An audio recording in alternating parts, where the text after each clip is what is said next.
mais simples, do meio rural, se entusiasmavam com essa história, sempre o fundo religioso e nessas comemorações todas que essas pessoas fazem de festa.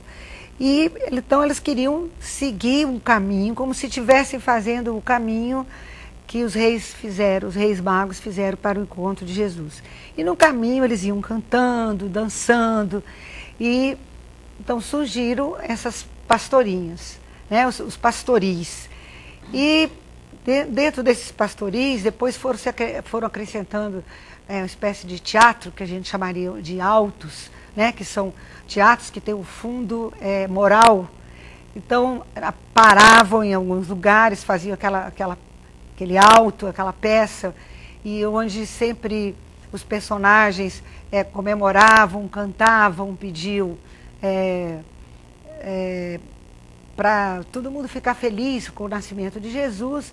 E depois então apareceu dentro desse personagem a Diana, que seria uma moça que ela estava vestida a metade de vermelho, a metade de azul, significando as duas correntes, né? E ela era tentada pelo demônio para fazer alguma coisa errada. Ele fazia se vestia de figuras diferentes, porque o povo, quem encontra um conto, aumenta um ponto, né? Então eles iam mudando o nome desse personagem do demônio.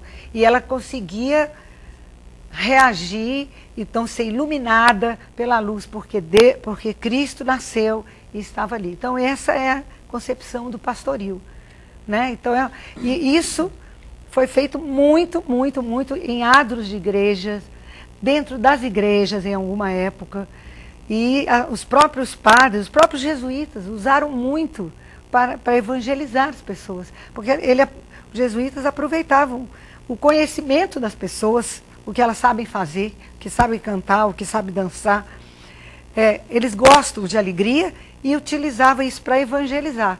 Então isso foi usado muito tempo assim, até que depois os padres foram deixando um pouco de patrocinar isso, e eles foram ficando muito à vontade, se transformou em coisas mais profanas, né? Começaram a acrescentar versinhos assim, mais pesados, coisas assim, personagens diferentes. Isso é a história do pastoril. Doutora Luciara, acrescenta alguma coisa a esse comentário? Não, o que eu ia só lembrar ela é que isso surge, quer dizer, eu não vou lembrar, é só lembrar mesmo, porque ela é autoridade no assunto. Quem sou eu aqui para falar nisso? É no século XV, né, na Península Ibérica, que isso vai surgir, não é isso? E eu sei que houve uma época que o próprio rei Dom João V chegou a proibir os pastoreios por causa desses versos, então. Esses versos, porque ficou uma coisa muito profana. E em Pernambuco se faz ainda muito pastoril, e dizem que é assim muito... Eu não conheço pessoalmente, né, só pela literatura, que são assim fortes mesmo, cenas fortes e tudo, porque eles botam palhaços e entram com coisas assim bem profanas nisso aí. Mas o povo modifica. Quer dizer que o sentido dos pastoris não é esse. Não era esse de hoje, né? Era uma coisa assim bem pura, realmente para louvar. Né? Louvar Mas ainda existe dessa forma também. Ainda existe? Certo? Ainda. Existe. Principalmente nas cidades, né, no meio rural, nas periferias, que as pessoas vieram do meio rural, se localizam lá. Ainda tem essa vocação, assim, vamos dizer, de comemorar dessa forma. Como os reisados, que pedem licença para entrar numa casa e avisa que os reis, né, magos vão pedir. Então as pessoas recebem bem, abrem as portas e recebem com ceia e dão vinho, etc, etc. Então são coisas de solidariedade, que a cultura popular tem muita solidariedade, né? Mas também tem as brincadeiras. Mas com certeza o pastoril é uma coisa bonita de se ver. Eliégia, sobre as celebrações da Fortaleza Antiga, com os leilões nos patamares de igreja, a Missa do Galo, tudo isso ainda é preservado ou mudou?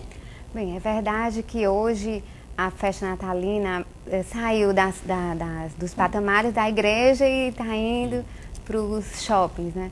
Mas Continua assim, a missa do Galo, ela continua sendo realizada pela Igreja Católica. Ela não é mais realizada à meia-noite por questões de segurança, mas ela continua assim. Inclusive, no ano passado eu fui à missa do Galo e graças a Deus estava lotada. Realmente continua sendo cultivada, né? E as pessoas continuam participando mesmo. A missa do Galo, é bom frisar que ela, assim, ela justamente celebrada para anunciar o nascimento de Jesus Cristo, né? Existem várias tradições, várias histórias que permeiam esse aspecto do galo, né? Por que missa do galo? Porque dizem que o galo cantou, foi a única vez que ele cantou foi meia-noite, né? Outras pessoas já falam que o galo, ele foi o primeiro animal a estar presente que anunciou o nascimento de Jesus, né? E dentre outras histórias. Mas o fundamental é isso, que a missa do galo existe sim. E ela continua sendo muito participada, pelo menos aqui em Fortaleza.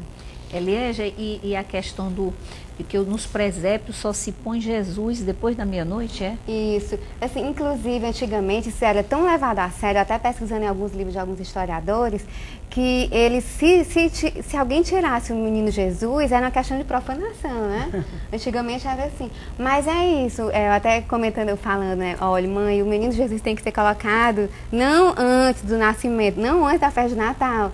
Tem que ser colocado depois, porque ele não nasceu ainda, né? E muitas pessoas fazem aquela solenidade na entronização de Jesus, no presépio. Observando que esse simbolismo também ele é muito importante, porque esse simbolismo ele leva o nosso interior ao entendimento da verdadeiro sentido, não é? Então, essa expectativa, a espera para poder colocar o menino Jesus, até mesmo um conselho para você na sua casa, você pode começar a ensinar os seus filhos já a ter essa expectativa do Jesus que nasce, pode colocar as crianças para poder fazer simbolicamente o depósito do menino Jesus na manjedoura. Eu acho que isso é muito rico, isso pode ser recuperado.